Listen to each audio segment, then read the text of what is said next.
Hello and welcome to another Fungus TCG video. In this series, we are showcasing games from the early core constructed Set 9 metagame. With rotation, Blurple and Amber Steel Aggro are poised to be some of the top contenders. So enjoy some early metagame gameplay in this series. If you like this type of content, definitely like, subscribe, and comment in the video to let me know and help me promote the channel. Let's jump into the deck list. Today we have one of my local aggro players, Richard Eckert, playing Amber Steel Tiana Aggro.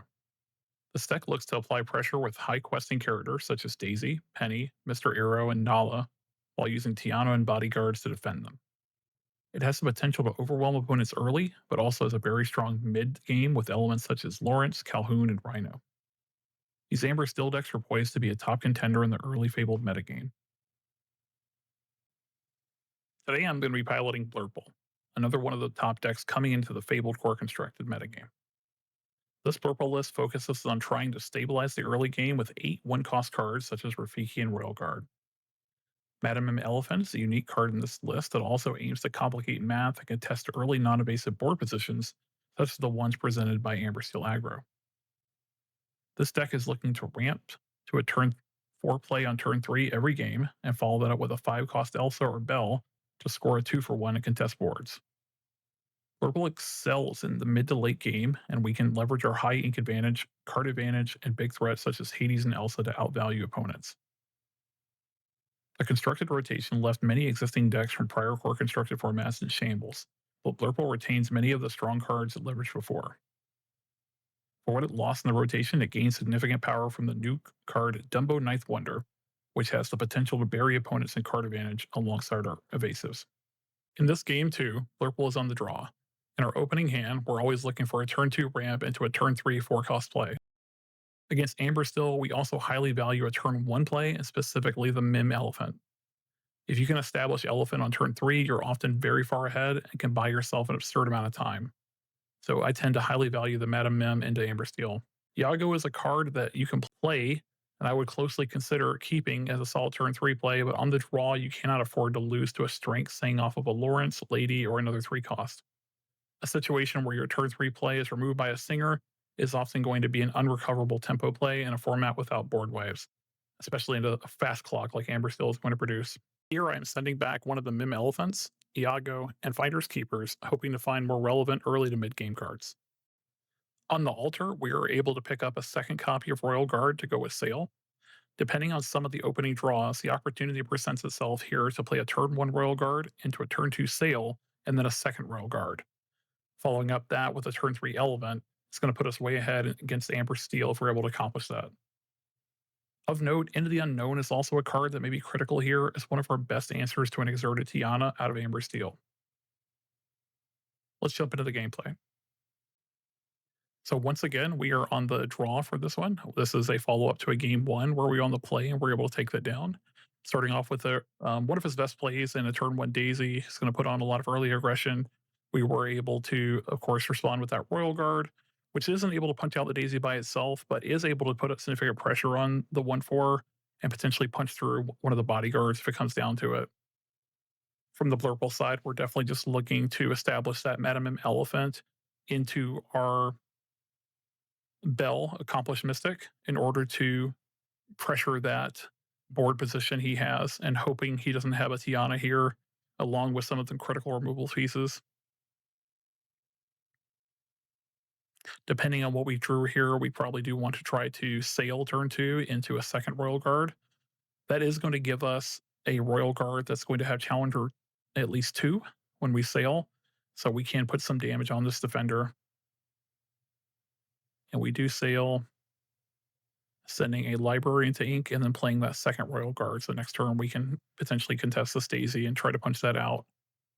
As I mentioned in another video, this Daisy here isn't nearly as bad as it was in kind of previous formats. Daisy can flip us into a lot of relevant cards like our Elsas and our more able accomplished Mystics that can really help this matchup quite a bit. So Penny here undoing a lot of the work we just did, healing up that Doc and then, or excuse me, that Sleepy, and putting a resist on it is going to be a little bit frustrating for us this turn. means we are probably going to have to spend our entire turn dealing with this bodyguard here, which is effectively an 04 with a resist 1. So right now, both these roll guards only punch in for 1 apiece. So chose to ink the Madam M Elephant here. Looks like we picked up a genie, and that is going to allow us to have a little bit more power on these royal guards. And this is a play definitely you want to consider if you're playing these purple decks with the royal guard is that sail and genie and all these things. Picking up an extra draw can sometimes be really critical, especially with finders keepers in the mid to late game. It can make that royal guard punch way above its weight class. All right, Richard here has a pretty aggressive follow up with the Daisy and the Penny questing out again. Looks like we did pick up another card. I didn't quite catch what the card was.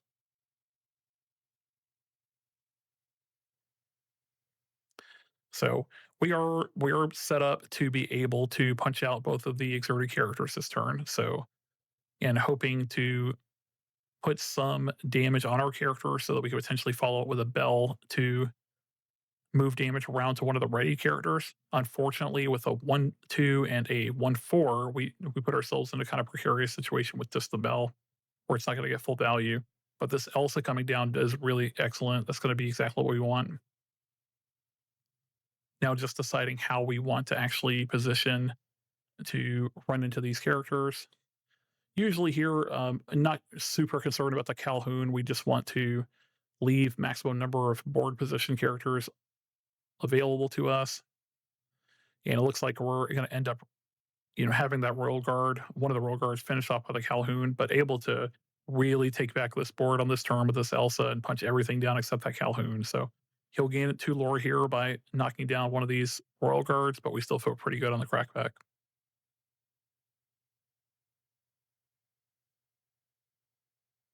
And Richard able to punch out a royal guard on and gain 2 lore here. Realistically, from the purple side, things are more or less locked up. He did gain some early lore there, and playing out a Nala and then a dock to refill here is going to help him potentially bridge into that mid game. But we're in really good shape between the Elsa Genie and the Royal Guard. And here we still have that Bell Accomplished Mystic to be able to move damage and actually punch through and take out this Nala potentially if we want to. So inking a Dumbo here. Dumbo and Finders Keepers in the early game for Blurple are cards that I don't find myself really leaning on, especially when a Daisy is able to give us a few more cards to pick up. Normally, if we can establish that board control, we don't really have to spend extra turns to either establish a Dumbo and exert our characters to draw or play Finders Keepers. If we can just take over the board, usually our cards trade up 2 for 1 so often that it doesn't matter too much. And here it looks like we're going to move that damage onto the Nala, it's that ready character. So Bell Accomplished Mystic doing a lot of work there. And we do need to take out this Calhoun. At this point, we're not as afraid of a Tiana because we have a significant amount of ink. So just going to save ourselves the having to punch with multiple characters here and instead sing in the unknown. Again, still looking pretty good on this board state. Leaving the roll guard ready just because it can trade up here and keep some of our flyers or evasives, standing so that if we do draw like a Dumbo, that we can get the value directly off of it. Rhino here, kind of annoying card, but nothing we shouldn't be able to deal with. These Amber Steel decks do often just create a lot of pressure like this, though, and you do want to kind of prioritize keeping cards in hand that can deal with rated characters like your Elsas and your Bells instead of just inking over and over again. So it looks like here I must have a Hades, otherwise I would not ink that Bell. So able to take out the Rhino, which is probably the more pertinent threat here. Again, Daisy kind of lower on the list just because it could potentially draw us some of those cards that can help us fight these board positions. And starting to put some lore on the board and actually put a clock on. Blurple is the deck, a kind of deck where in these board states in the mid to late game, you can usually within 2 turns and realistically start winning the game. Picked up a Dumbo off the Daisy here, which is looking pretty good with the 2 bases we have standing, just to continue us on cards. Richard was able to find more high questing characters, so potentially putting us on the back foot just a little bit. But here, just big Elsa coming down to deal with it. Those really high end cards really come through in the decks and games like this, and just want to deal with all these characters probably here. We could make a turn, make an argument for just questing all the way here and maybe seeing if we can win on a clock. Looks like I didn't take the time to do the math on that one. Let's see if it was worthwhile. Yeah, it looks like you forgot to leave that exerted.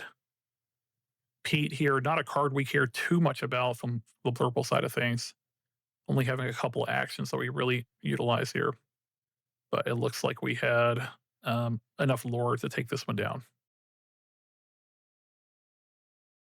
So flashing the deck list just one more time to talk about a couple of the differences in this deck list and how they came into play in this match. For this one versus other Blurple lists, you'll see that I am running, again, the 8 1-cost characters, and they really did come into play here where I was able to drop 2 of them early to contest that early board. Not only is it going to be great against stuff like your Amber Steels, but also stuff like your Hammer Emerald Dog list, certain Amethyst Steel list are going to be really aggressive on the board, and just having consistent 1-cost characters on turn 1 is going to be a really important thing for contesting some of these aggro decks that are going to be prevalent early in the format.